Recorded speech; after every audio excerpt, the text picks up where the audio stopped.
ನಿಮ್ ಕೈಗೆ Nagarahavu ಕಚ್ಚಬಾರ್ದೇನು.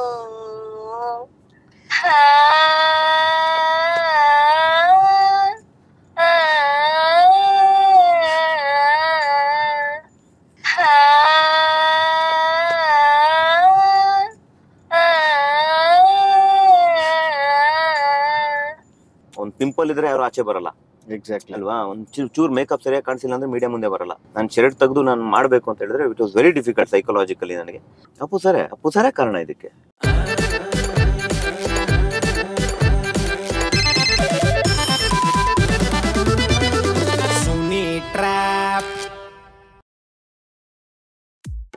Hi hello ನಮಸ್ಕಾರ ಎಲ್ಲ ನಗೋ ಮುಗ್ಧ ಮನಸ್ಸುಗಳಿಗೆ ನಿಮ್ಮ ಆರ್.ಜೆ. ಸುನಿಲ್ ಪ್ರ್ಯಾಂಕ್ ಹೌಸ್ ನನ್ನ ಯೂಟ್ಯೂಬ್ ಚಾನಲ್ಗೆ ಸ್ವಾಗತ ಸುಸ್ವಾಗತ.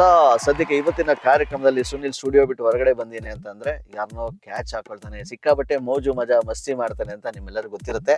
ಎಸ್ ಹೌದು, ಇವತ್ತು ನಾನು ಇದೇ ಅಕ್ಟೋಬರ್ 24ನೇ ತಾರೀಕು ತೆರೆ ಕಾಣ್ತಾ ಇರ್ತಕ್ಕಂಥ ಬಿಳಿ ಚುಕ್ಕಿ ಹಳ್ಳಿ ಹಕ್ಕಿ ಅಂತಕ್ಕಂಥ ಒಂದು ಸಿನಿಮಾ ಪ್ರಮೋಷನ್ ಬಂದಿದ್ದೀನಿ. ಬರೀ ನಾನು ಒಬ್ಬನೇ ಇಲ್ಲ, ಇವತ್ತು ನನ್ನ ಜೊತೆ ಇವತ್ತಿನ ಈ ಒಂದು ಕಾರ್ಯಕ್ರಮದಲ್ಲಿ ಈ ಸಿನಿಮಾದ ನಾಯಕ ನಟ ನಿರ್ದೇಶಕರು ಮಹೇಶ್ ಗೌಡ ಅವ್ರು ನಮ್ಮ ಜೊತೆ ಇದ್ದಾರೆ. ಕಾರ್ಯಕ್ರಮಕ್ಕೆ ವೆಲ್ಕಮ್ ಮಾಡೋಣ. ಮಹೇಶ್ ಗೌಡ ಅವರೇ, ನಿಮ್ಗೆ welcome. Sunil, thank you so much. ಹೇಗಿದ್ದೀರಾ? ಚೆನ್ನಾಗಿದ್ದೀನಿ. ಇವತ್ತಿನ ನಾವು ಮೊದಲನೇ ಪ್ರ್ಯಾಂಕ್ ಕಾಲ್ ನಾವು ಮಾಡ್ತಾ ಇರೋದು ಬಂದು ಯಾರಿಗಪ್ಪ ಅಂತ ಹೇಳಿದ್ರೆ, ಸಿಕ್ಕಾಪಟ್ಟೆ ವೈರಲ್ ಆಗಿರ್ತಕ್ಕಂಥ ಈ ಒಂದು ಹುಡುಗಿಗೆ ನಾವು ಪ್ರ್ಯಾಂಕ್ ಕಾಲ್ ಮಾಡಬೇಕು ಅಂತ ಹೊರಟಿದೀವಿ. ನಿತ್ಯಶ್ರೀ ಗೌಡ ಅಂತ ನೀವು ಕೇಳಿರ್ತೀರಾ. ಎಷ್ಟು ಹೇಳಿದ್ರೆ ಸಾಮಾನ್ಯ ಯಾರಿಗೂ ಅರ್ಥ ಆಗಲ್ಲ. ಅವ್ರದ್ದೊಂದು ಸಾಂಗ್ ಹೇಳ್ಬೇಕು, ಹೂವಿನ ಬಾಣದಂತೆ ಅಂತ ಹೇಳ್ಬಿಟ್ಟು. ಈ ಹಾಡು ಹೇಳದ ಹುಡುಗಿಗೆ ಒಂದು ಬಾಣ ಒಂದು ಪ್ರ್ಯಾಂಕ್ ಕಾಲ್ ಮಾಡೋಣ ಅಂತ ಬಂದಿದೀವಿ. ಸೊ ರೆಡಿನಾ? ಓ ಸೂಪರ್, ರೆಡಿ.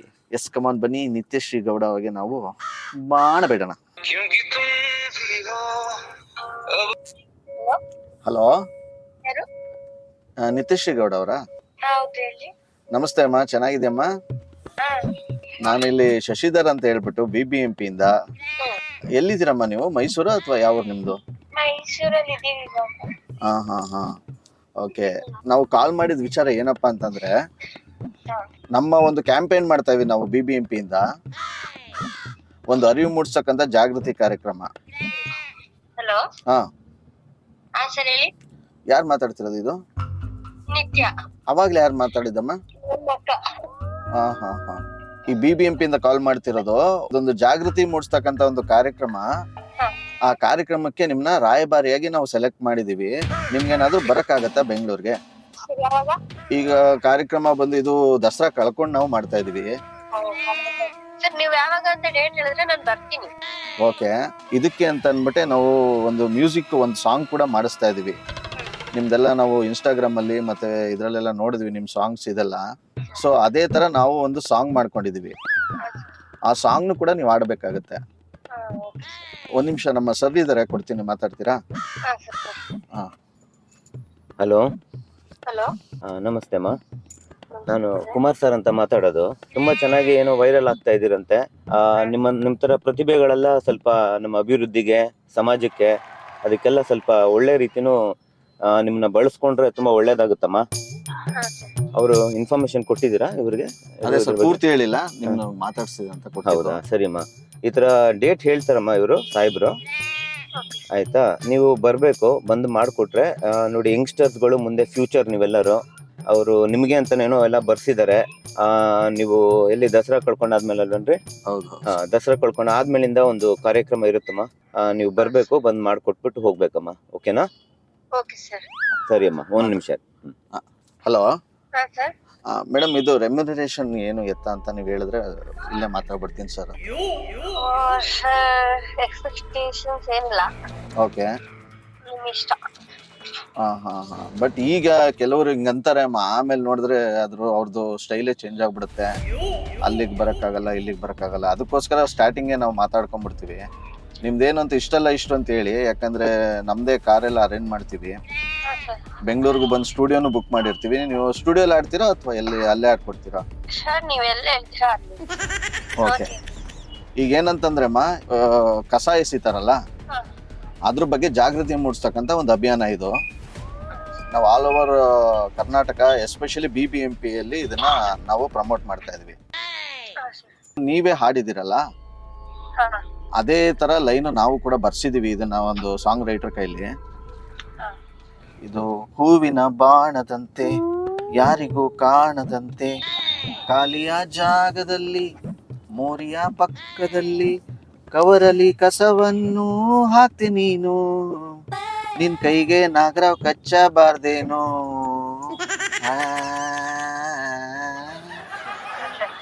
ಆತರ ತುಂಬಾ ಖುಷಿ. ಪ್ರಾಕ್ಟೀಸ್ ಮಾಡ್ತೀನಿ ಸರ್. ಹಾ ಮಾಡಿ ಅಮ್ಮ. ಇಲ್ಲಿ ಏನಂತಂದ್ರೆ 1 hour ಟೈಮ್ ಇರುತ್ತಷ್ಟೇ, ನಾವು ಸ್ಟುಡಿಯೋ ಬುಕ್ ಮಾಡಿರ್ತೀವಿ. ಓಕೆ ಅಮ್ಮ, ತುಂಬಾ ಖುಷಿ ಆಯ್ತು ನಿಮ್ಮ ಒಟ್ಟಿಗೆ ಮಾತಾಡಿ. ಬಟ್ ನನ್ಗೆ ಇನ್ನೂ ಡೌಟ್ ಇದೆ, ನಾನು ನಿಮ್ ಜೊತೆನೆ ಮಾತಾಡ್ತಿರೋದ ಅಂತ. ಸರಿ, ನಾನೇ ಒಂದೇ ಒಂದು ಸಾಂಗ್ ನನ್ಗೋಸ್ಕರ ಆಡಕ್ಕಾಗತ್ತಾ? ನಂಗೆ ಲೈವ್ ಆಗಿ ಕೇಳ್ಬೇಕಂತ ಅಷ್ಟೇ. ಹೋಗಿನ ಬಾಣದಂತೆ ಯಾರಿಗೂ ಕಾಣದಂತೆ ಹಾಡಿನ ಸಾಲಿನಲ್ಲಿ ಮೂಡಿದ ಪ್ರಾಣದಂತೆ ಚೇತನವಾದಂತೆ ಬಂದೆ ನೀನು ನೀ ಬಂದ ಮೇಲೆ ಬಾಕಿ ಮಾತೇನು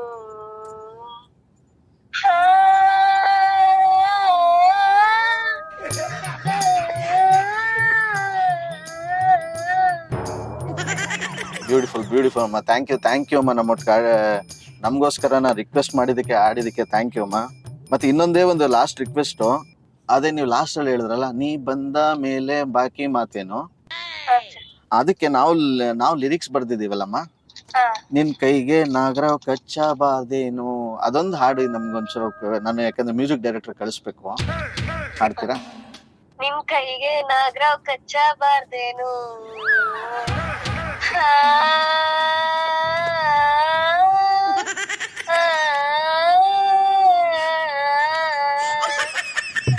ಓಕೆ ಅಮ್ಮ, ಥ್ಯಾಂಕ್ ಯು ಅಮ್ಮ.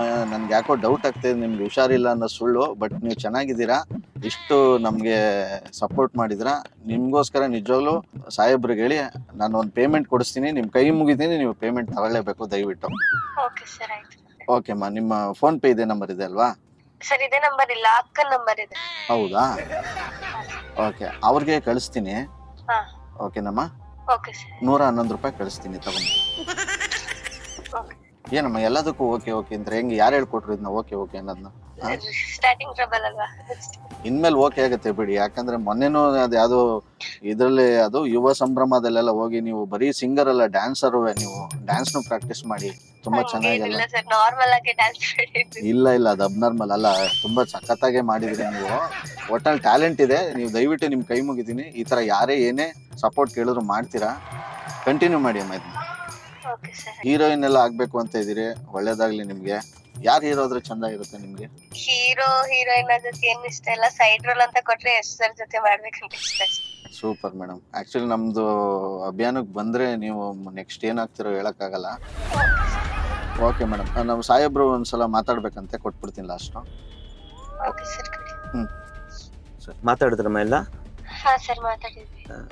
ಏನಾದ್ರು ಎಕ್ಸ್ಪೆಕ್ಟ್ ಮಾಡ್ತಿದ್ದೀರಾ? ಅವರು ಸ್ವಲ್ಪ ಹಿಂದೆ ಮುಂದೆ ಎಲ್ಲ ಕೇಳ್ಬಿಡ್ತಾರೆ, ಹುಷಾರು. ಅದು ಏನಂದ್ರೆ ಪಾಪ ನೀವೆಲ್ಲ ಒಳ್ಳೆ ಟ್ಯಾಲೆಂಟ್ ಇರೋರಲ್ವಾ, ನೀವೆಲ್ಲ ಬರ್ತೀರಾ ಪಾಪ, ಎಲ್ಲ ಕೆಲಸ ಮಾಡ್ತೀರಾ ಸರ್ಕಾರಕ್ಕೆ, ಅಲ್ಲಿ ಹಿಂದೆ ಮುಂದೆ ಪಾಕೆಟ್ ನೋಡ್ಬಿಡ್ತಾರೆ. ನೀವು ಹುಷಾರಾಗಿರಿ. ನಿಮ್ಮ ಹತ್ರನೇ ದುಡ್ಡು ಕೇಳಲಿಲ್ಲ ತಾನೇ ಮೇಲೆ ಅವರು? ಇಲ್ಲ, ಎಲ್ಲರೂ ಹಿಂಗೆ ಅಂತಾರಮ್ಮ. ಆಮೇಲೆ ನಮಗಲ್ಲಿ ಬಿಲ್ ಕೊಡ್ತಾರೆ. ಸರ್ ಮೇಡಮ್ ಕೇಳಿದ್ರು, ಇನೋವಾ ಕಾರ್ ಕೇಳಿದ್ರು, ಒಂದು ಅಸಿಸ್ಟೆಂಟ್ ಜೊತೆ ಬರ್ತೀನಿ, ಆಮೇಲೆ ಸರ್ ಇದೇ ಹೋಟ್ಲು ಬೇಕು, ಬೆಂಗಳೂರು ಬೇರೆ ಕರೆಸ್ತಾ ಇದೀವಿ, ಆ ತರದ್ ಏನಾದ್ರು ಇದೆಯಾ? ಕಾರ್ಗಿರ್ ಏನಾದ್ರು ಕಳಿಸ್ಬೇಕಾ ನಿಮ್ಗೆ? ಸರ್, ನಂಗೆ ಫಸ್ಟ್ಲಿ ಬೆಂಗಳೂರಲ್ಲಿ ಎಲ್ಲಿ ಅಂತ ಗೊತ್ತಿಲ್ಲ, ನನ್ನ ಪಿಕಪ್ ಮಾಡಿದ್ರೆ ಸಾಕು. ಒಂದ್ ನಿಮಿಷ ಅಮ್ಮ. ಬೆಂಗಳೂರು ಬೇಡಿ ಮೈಸೂರಿಂದನೇ ಪಿಕಪ್ ಮಾಡ್ತೀನಿ ನಾನು. ಸರ್ ಗೊತ್ತಾಯ್ತಾ ನಾನು ಯಾರು ಅಂತ? ಇಲ್ಲ ಸರ್. ನನ್ನ ಹೆಸರು RJ ಸುನಿಲ್ ಅಂತ. ನಿತ್ಯ RJ ಸುನಿಲ್ ಅಂತ.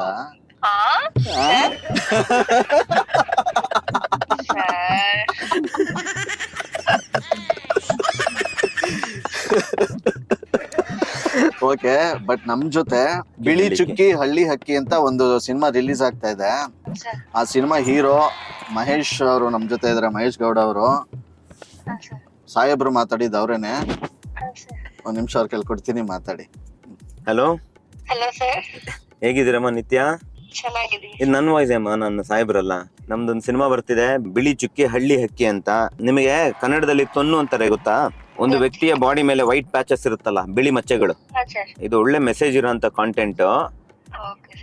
ಖಂಡಿತವಾಗ್ಲೂ ಸಿನಿಮಾ ನೋಡಿ. ಓಕೆ ಅಮ್ಮ, ಥ್ಯಾಂಕ್ ಯು ನಮ್ಮೊಟ್ಟು ಮಾತಾಡಿದಕ್ಕೆ. ಒಳ್ಳೇದಾಗ್ಲಿ ನಿಮ್ ಫ್ಯೂಚರ್ಗೆ. ಸರಿ ಸರ್. ಹಾಗೆ ಸರ್, ಇಂಗ್ಲಿಷ್ ನಲ್ಲಿ ವಿಟಿಲಿಗೋ ಅಂತಾರೆ. ಈ ಒಂದು ಸಮಸ್ಯೆ ಅನ್ಬೋದು ಅಥವಾ ಏನು ಅಂತ ನನಗೆ ಗೊತ್ತಾಗ್ತಿಲ್ಲ ಹೇಳೋದಕ್ಕೆ. ಇದ್ರ ಬಗ್ಗೆ ಏನೇನು ಮೂಢನಂಬಿಕೆಗಳಿದೆ ಹೊರಗಡೆ ಅಂತ ನೀವು ಹೇಳ್ತೀರಾ? ಸುಮಾರು ಇದೆ. ಇವಾಗ ನಮ್ ಚಿಕ್ಕ ವಯಸ್ಸಲ್ಲೂ ಅಷ್ಟೇ, ಇವಾಗ ಯಾರೋ ಮಾಟ ಮಂತ್ರ ಮಾಡ್ಸಿರ್ತಾರೆ. 100% ಇದೆ ನಮ್ ಸಿನಿಮಾನಲ್ಲೂ. ನಿಮಗೆ ಇನ್ನೊಂದು, ನಮ್ ಸಿನಿಮಾನಲ್ಲಿ ನೀವ್ ಏನೇನು ಎಲಿಮೆಂಟ್ಸ್ ನೋಡ್ತೀರಾ, 99% is all based on true events. ನಂದೇ ಅಂತಲ್ಲ, ಇವಾಗ ನಿಮಗೂ ಏನೋ ಒಂದು ಕಷ್ಟ ಇರುತ್ತೆ. ಈ ತರಗೆಲ್ಲರಿಗೂ ಒಂದೊಂದು ಮೂಢನಂಬಿಕೆಗಳಿರ್ತವೆ. ಎಸ್ಪೆಷಲಿ ತೊನ್ನು ಅನ್ನೋದಕ್ಕೆ ಇವಾಗ ನಾಗದೋಷ ಅಂತಾನು ಕರೀತಾರೆ. ಸುಮಾರು ಸತಿ ಕುಕ್ಕೆ ಸುಬ್ರಹ್ಮಣ್ಯಕ್ಕೆ ಹೋಗಿ ಪೂಜೆ ಮಾಡಿಸ್ಕೊ ಬನ್ನಿ ಅಂತ ಹೇಳ್ತಾರೆ. ದೇವ್ರೇ ನೀನ್ ಹಿಂಗ್ ಹುಟ್ಟು ಅಂತ ಹೇಳಿರಲ್ಲ, ಆಯ್ತಾ? ಬಟ್ ಅದೊಂದು ನಂಬಿಕೆ ಯಾವಾಗ ಮೂಢವಾಗುತ್ತೆ ಅವಾಗ ಬಹಳ ಕಷ್ಟ ಆಗುತ್ತೆ. ಮಾಟ ಮಂತ್ರ ಅಂತಾನು ಕರೀತಾರೆ. ಮತ್ತೆ ಮಿತ್ಗಳು, ಮೀನ್ ತಿಂದ್ರೆ ಜಾಸ್ತಿ ಆಗುತ್ತೆ ಅಂತ ಹೇಳ್ತಾರೆ. ಓಕೆ, ಹಾಲು ಕುಡಿದ್ರೆ ಜಾಸ್ತಿ ಆಗುತ್ತೆ ಅಂತ ಹೇಳ್ತಾರೆ. ಇನ್ನು ಇವಾಗ್ಲೂ ಎಜುಕೇಟೆಡ್ ಸೆಕ್ಟರ್ ಏನಿದೆ, ವಿದ್ಯಾವಂತರ ಸೆಕ್ಟರ್ ಏನಿದೆ ನೋಡಿ, awareness is different than education. ಮುಟ್ಟಿದ್ರೆ ಸೋಂಕು ಆಗುತ್ತೆ ಅಂತ ಅನ್ಕೊಳ್ತಾರೆ. ಇದು ಸೋಂಕರು, ಇದು ಫಸ್ಟ್ ಆಫ್ ಆಲ್ ಕಾಯಿಲೆ ಇಲ್ಲ, ಇದೊಂದು ಸಮಸ್ಯೆ. ಇವಾಗ ನಿಮ್ಗೆ ನ್ಯೂಟ್ರಲ್ ಸ್ಕಿನ್ ಇದೆ, ನಮಗೆ ಅನ್ಇವನ್ ಸ್ಕಿನ್ ಇದೆ ಅಷ್ಟೇ. ಈ ತರ ಸುಮಾರು ಮೂಢನಂಬಿಕೆಗಳಿದಾವೆ. ಅದಕ್ಕೆ ಪೂಜೆ ಮಾಡಿಸೋದು, ಇನ್ನೊಂದು ಬೇರೆ ಬೇರೆ ಇದ್ರ ತರ ಮಾಡಿಸೋದು, ಮತ್ತೆ ವ್ರತಗಳು ಮಾಡಿಸೋದು, ಬೆಳಗ್ಗೆ ಎದ್ದು 49 ದಿನ ವ್ರತಗಳು ಮಾಡಿಸೋದು, ಇದೆಲ್ಲ ನೋಡಿದೀನಿ. ಇಲ್ಲಿ ಇನ್ನೊಂದು ಪಾಯಿಂಟ್ ಆ್ಯಡ್ ಮಾಡ್ಬೇಕಂದ್ರೆ, ನಾವು ಮೆಚೂರ್ಡ್ ಅಡಲ್ಟ್ಸ್ ಆಗಿರ್ತೀವಿ. ಒಂದು ಚಿಕ್ಕ ಮಗುಗೆ ನೀನು ಹೋಗ್ಬಿಟ್ಟು 49 ದಿನ ವ್ರತ ಮಾಡು ಅಂದ್ರೆ 12-13 ವರ್ಷದ ಮಗು, ಅದಕ್ಕೇನ್ ಗೊತ್ತಾಗುತ್ತೆ? ಪ್ರಪಂಚನೇ ಗೊತ್ತಿರಲ್ಲ. ನೋಡಕ್ ನಾವು ಸಿಂಪಲ್ ಆಗಿರ್ತೀವಿ. ಯಾರೋ ರೋಡಲ್ಲಿ ಹೋಗ್ಬೇಕಾದ್ರೆ ನನ್ನ ಯಾರೋ ನೋಡ್ಬಿಟ್ಟು ಏನೋ ಅವ್ನಿಗೆ ಹಂಗಿದೆ ಅಂತ ಇಗ್ನೋರ್ ಮಾಡ್ಬಿಟ್ಟಿರ್ತೀವಿ. ಬಟ್ ಎಷ್ಟು ಜನ ಹೋಗ್ಬಿಟ್ಟು ಸರ್ ಇದೇನು ಅಂತ ಕೇಳಿದೀವಿ, ಯಾರು ಕೇಳಿರಲ್ಲ. ಇವ್ರು ಸುಮಾರು ಮೂಢನಂಬಿಕೆ ಇರುತ್ತೆ, ಇದಾವೆ ಕೂಡ, ಇನ್ನೂ ಪ್ರಾಕ್ಟೀಸ್ ಅಲ್ಲಿ ಇದೆ. ಸೊ ಇದನ್ನೇ ಸಬ್ಜೆಕ್ಟ್ ಇಟ್ಕೊಂಡು ನೀವ್ ಯಾಕೆ ಸಿನಿಮಾ ಮಾಡಕ್ ಹೊರಟಿದ್ದು? ಇದು ನಾನ್ ಮಾಡ್ಬೇಕು ಅಂತ ಏನಿರ್ಲಿಲ್ಲ. Thanks to Puneeth Rajkumar sir. Appu ಸರೇ ಕಾರಣ ಇದಕ್ಕೆ, ಇನ್ಯಾರು ಕಾರಣ ಇಲ್ಲ. ಇಲ್ಲೂ ನಾನು ಇವತ್ತರೆಗೂ ನಾನು ಯಾವ ಮೀಡಿಯಾನಲ್ಲಿ ಹೇಳಿರ್ಲಿಲ್ಲ. ಯಾಕಂದ್ರೆ ಸಿನಿಮಾ ಮಾಡಕ್ಕಿಂತ ಮುಂಚೆ ಹೇಳಿದ್ರೆ ಅದು ತಪ್ಪು ಅರ್ಥ ಕೊಡುತ್ತೆ. ಅವ್ರ ಹೆಸರು ಹೇಳ್ಕೊಂಡು ಮಾಡ್ತಾ ಇದೀವಿ ಅಂತ. ಅದು ಅವಶ್ಯಕತೆ ಇರ್ಲಿಲ್ಲ ನನಗೆ. ನಾನು ಹೋಗಿದ್ ಬೇರೆ ಸಿನಿಮಾ ಡೈರೆಕ್ಟ್ ಮಾಡಕ್ ಅಪ್ಪು ಸರ್ಗೆ. ರಂಗಣ್ಣ ರಘು ಅವರು ಕರ್ಸಿದ್ರು ಜೇಮ್ಸ್ ಸೆಟ್ಗೆ. ಸೊ ಅದು ಪಿಚ್ಚಿಂಗ್ ಆಯ್ತು, ಎಲ್ಲ ಆಯ್ತು. Action film, you would have seen Puneeth sir performing 8 minutes 10 minutes single take action sequences. ಅದನ್ನ ಕನ್ನಡಕ್ಕೆ ತರಬೇಕು ಅಂತ ನನಗೇನೋ ಒಂದು ಹಠ ಮಾಡ್ಬೇಕಂತ. ಅಂಡ್ ನನಗಿದ್ದು ಒಂದು ಬಿಗ್ ಎಲಿಫೆಂಟ್ ಅಪ್ಪು ಸರ್. ಈ ಗ್ಯಾಪಲ್ಲಿ ಅಪ್ಪು ಸರ್ ಹೇಳಿದ್ರು, ಒಂದು ಸಿನಿಮಾ ನೀವು ಮಾಡಬೇಕು, ಈ ಥರದೇನೋ ಒಂದು ಮಾಡಿ ಅಂತ ಹೇಳಿದ್ರು. ಅವಾಗ ಸುಮ್ಮನೆ ಅವ್ರ ಮನ್ಸನ್ನ ನೋಯಿಸಬಾರ್ದು, ಅವ್ರು ಕೇಳಿದ್ರು ಅಂದ್ಬಿಟ್ಟು, ನೋಡಿ ಸರ್ ಇದು ತೊನ್ನು ಅಂತಾರೆ. ಅವಾಗ ನಾನು 8 packs ಎಲ್ಲ ಮಾಡಿದ್ದೆ. ಇದಕ್ಕೆ ಅಂತ ಒಂದು ಸ್ಕಾರ್ಮೆನ್ ಅಂತ ಒಂದು ಪೇಜ್ ಇದೆ ನಂದು. ಅದು ಬರೀ ವಿಟಿಲಿಗೋ ಅವ್ರಿಗೆ ಮಾತ್ರ ಮೋಟಿವೇಟ್ ಮಾಡಕ್ಕೆ ಆ ಪೇಜ್ ಮಾಡಿದ್ದೀನಿ ನಾನು ಅದನ್ನ. ಅಲ್ಲಿ ಸರ್ ತುಂಬಾ ಖುಷಿ ಪಟ್ಟು, ನೀವು ಇದನ್ನ ಮಾಡಬೇಕು, I will back you up ಅಂತ ಅವ್ರು ಹೇಳಿದವರು ಪುನೀತ್ ಸರ್. ಅವಾಗ ನಾನು ಆಯ್ತು ಸರ್ ಸ್ವಲ್ಪ ಟೈಮ್ ಕೊಡಿ, ಯೋಚನೆ ಮಾಡ್ತೀನಿ ಅಂತ ಪುನೀತ್ ಸರ್ಗೆ ಹೇಳಿ ಆಚೆ ಬಂದಿದ್ದೆ ನಾನು. ಆಮೇಲೆ ಯಾಕಂದ್ರೆ ಇದು ಬಯಸದ ಬಂದ ಭಾಗ್ಯ. ಆಮೇಲೆ ನನಗೇನಾಯ್ತು, ಹಠಕ್ಕೆ ಬಿದ್ದೆ. ಏನಂದ್ರೆ ನಾನು ಯೋಚನೆ ಮಾಡಿದೆ, ಪುನೀತ್ ಸರ್ ಹೇಳ್ಬಿಟ್ರು. ಪುನೀತ್ ಸರ್ 15 ವರ್ಷ ಮುಂಚೆ ಯೋಚನೆ ಮಾಡ್ಬಿಟ್ಟಿದ್ರು ಸುನಿಲ್. 15 ವರ್ಷ ಕನ್ನಡದಲ್ಲಿ ಈ ತರ ಸಿನಿಮಾ ಫಸ್ಟ್ ಎವರ್ ಟೈಮ್, ಅದು ಇಡೀ ಭಾರತದಲ್ಲಿ ಈ ಟಾಪಿಕ್ ಮೇಲೆ ಅದು ಕನ್ನಡದಲ್ಲಿ ಬರ್ಬೇಕು. ಅಂಡ್ ನನ್ಗೆ ಆಕ್ಟಿಂಗ್ ಮಾಡಕ್ ಇಂಟ್ರೆಸ್ಟ್ ಇರ್ಲಿಲ್ಲ. ನಾನು ಥಿಯೇಟರ್ ಗ್ರೂಪ್ ಇಂದ ಯಾರನ್ನಾದ್ರು ತಗೊಳ್ಳೋಣ ಅಂತಿದ್ದೆ. ಪುನೀತ್ ಸರ್ ಒಂದ್ ಮಾತು ಹೇಳಿದ್ರು, ಎಷ್ಟೇ ಒಳ್ಳೆ ಅದ್ಭುತ ನಟ ಇದ್ರು ಅವ್ರಿಗೆ ಮೇಕಪ್ ಹಾಕ್ಸ್ಬಿಟ್ಟು ಈ ಪಾತ್ರ ಮಾಡ್ಸಿದ್ರೆ ಜನ ಕನೆಕ್ಟ್ ಆಗಲ್ಲ, ನೀವೇ ಮಾಡ್ಬೇಕು, ನೀವ್ ಮಾಡಿ ಅಂತ ಅವ್ರು ಹೇಳಿದ್ಕೆ ಆಯ್ತು ಸರ್ ಅಂತ ಡಿಸೈಡ್ ಮಾಡಿ ನಾನು ಒಪ್ಕೊಂಡಿದ್ದೆ. ಅಷ್ಟೊತ್ತಿಗೆ ಅವರು ಪಾಪ ನಮ್ಮನ್ನೆಲ್ಲ ಬಿಟ್ಟು ಹೊರಟೋದ್ರು. ಆಮೇಲೆ ಏನ್ ಮಾಡ್ಬೇಕು ಗೊತ್ತಾಗಿಲ್ಲ ನನಗೆ. ಆಮೇಲೆ ಯೋಚನೆ ಮಾಡಿ, ಇಲ್ಲ ಇದು ಬಿಡಬಾರ್ದು, ಇದನ್ನ ಇನ್ನೋಡಿ 5 ವರ್ಷ ಆದ್ಮೇಲೆ ಇದು ಕೇಸ್ ಸ್ಟಡಿ ಆಗುತ್ತೆ ಎಷ್ಟೊಂದ್ ಜನಕ್ಕೆ. ಹೆಂಗ್ ಮಾಡ್ದ ಇವನು, ಈ ತರನು ಮಾಡಿದ್ರ. ಒಂದ್ ಪಿಂಪಲ್ ಇದ್ರೆ ಯಾರು ಆಚೆ ಬರಲ್ಲ, ಎಕ್ಸಾಕ್ಟ್ ಅಲ್ವಾ? ಒಂದ್ ಚೂರ್ ಮೇಕಪ್ ಸರಿಯಾಗಿ ಕಾಣಿಸಿಲ್ಲ ಅಂದ್ರೆ ಮೀಡಿಯಾ ಮುಂದೆ ಬರಲ್ಲ. ನಾನು ಶರ್ಟ್ ತೆಗೆದು ನಾನು ಮಾಡ್ಬೇಕು ಅಂತ ಹೇಳಿದ್ರೆ it was very difficult psychologically ನನಗೆ. ಬಟ್ ಆ ಹಟ್ಟಕ್ಕೋಸ್ಕರ ಮಾಡ್ಬೇಕು, it has to become one of the flagship cinema ಅನ್ನೋ ತರ ನಾನು ಅದನ್ನ ಮಾಡಕ್. ಸದ್ಯಕ್ಕೆ ಇವತ್ತಿನ ನಮ್ಮ ಕಾರ್ಯಕ್ರಮದಲ್ಲಿ ಈಗೊಂದು ಸರ್ಪ್ರೈಸ್ ನಾವು ಜನಗಳಿಗೆ ಕೊಟ್ವಿ, ನಿತ್ಯಶ್ರೀ ಗೌಡ ಅವ್ರಿಗೆ ಫ್ರಾಂಕ್ ಮಾಡೋದ್ರ ಮೂಲಕ. ಬಟ್ ಇವತ್ತಿನ ಕಾರ್ಯಕ್ರಮದಲ್ಲಿ ನಾನ್ ನಿಮ್ಗೆ ಒಂದು ಸರ್ಪ್ರೈಸ್ ಕೊಡ್ತಾ ಇದೀನಿ. ನನಗೆ ಸರ್ಪ್ರೈಸ್, ನಿಮ್ಗೆ ಒಂದು ಸರ್ಪ್ರೈಸ್. ಏನ್ ಸರ್ಪ್ರೈಸ್ ಅಂತ ಹೋಗ್ತಾ ಗೊತ್ತಾಗುತ್ತೆ. ಇನ್ನೊಂದು ಪ್ರ್ಯಾಂಕ್ ಮಾಡೋದಾದ್ರೆ ಇವತ್ತು ನಮ್ಮ ಕಾರ್ಯಕ್ರಮದಲ್ಲಿ ಯಾರಿಗ್ ಮಾಡೋಣ? ನನ್ನ ಪ್ರಕಾರ ಇರೋದು ವೀಣಾ ಸುಂದರ್ ಮೇಡಮ್ ಇದಾರೆ, ಕಾಜಲ್ ಅವ್ರು ಇದಾರೆ, ಲಕ್ಷ್ಮೀ ಸಿದ್ದಯ್ಯ ಇದಾರೆ. RJ Sunil, prank calls.